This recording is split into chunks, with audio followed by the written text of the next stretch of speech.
Hi, I'm Justin, Graduate Programme Manager at Fusion Graduate Consultancy. I'm joined by Sophie, our Graduate Programmes Coordinator. And as we fast approach the start of the next recruitment year, many organisations will be starting to build their application forms.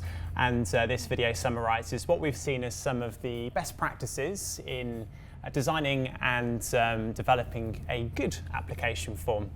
So Sophie, from your experience across multiple clients, what do you believe makes a good application form? Yeah, so we're really seeing a shift where we're really streamlining the application form itself. So really only asking those necessary questions that you need to make decisions on who's going to be going through to the next round. And we also are seeing a shift where we're really trying to word the questions really clearly and reduce any ambiguity for both candidates and ourselves when we're screening. So making sure that we don't have to go back and cross-reference with any CVs or anything, and all the questions and answers are really clear and really easy to screen on. What are some of the other trends that you're seeing? Other trends I'm seeing, I think a good application form is encouraging candidates to share potentially quite personal information. So a lot of organisations want to get a gauge of diversity numbers coming into their pipeline. So really considering how those questions are worded and what supporting information goes alongside those questions to encourage candidates to share that information. Share being the really important word as well, and shifting away from disclosing to sharing. And using that more positive language to hopefully encourage candidates to feel confident in putting that information into their application form. As well, it needs to be standardised. So if you are recruiting across multiple streams, you don't want to be having different forms and different templates. As much as possible, that should be replicated. The application form should be replicated across all positions. Also, you want to be collating data that you can report on as well. So you can report on that during the application window to get a gauge of what's coming into your pipeline, but also at each stage through the process as well. Now, big question that's been coming up a lot this year is, can an application form replace a CV? What's your thoughts on this, Sophie?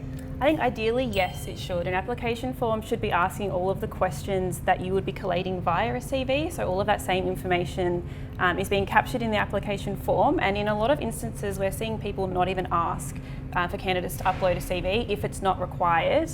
And if we can capture all that information through the application form. And in terms of tips for screening, so many graduate program managers potentially having hundreds, if not thousands, of applications coming through to their program. What are some tips that you would share to manage that process effectively and efficiently? Yeah, so ideally in an application form, you'd have as many drop-down options as possible. So when you are screening, you're kind of comparing apples with apples, and you can use that for reporting purposes, and it just makes that screening process a lot easier and a lot more streamlined. What about another trend that you've seen in terms of that screening process? Yeah, I think many organisations being confident to remove unnecessary written responses, so those motivational responses, for example, as to why you're applying to an organisation or a particular stream or position. Organisations that have done that have correlated it with actually what is that proving, what is the validity of including that as part of the application form.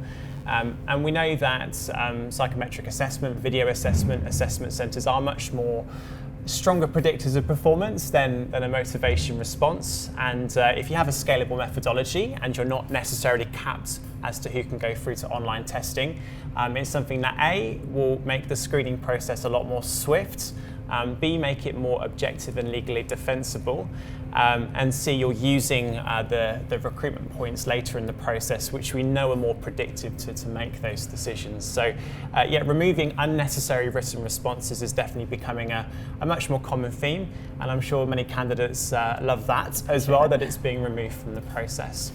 So some tips from us around screening. Good luck with your endeavours going into season, and let us know if you'd like to connect more on this.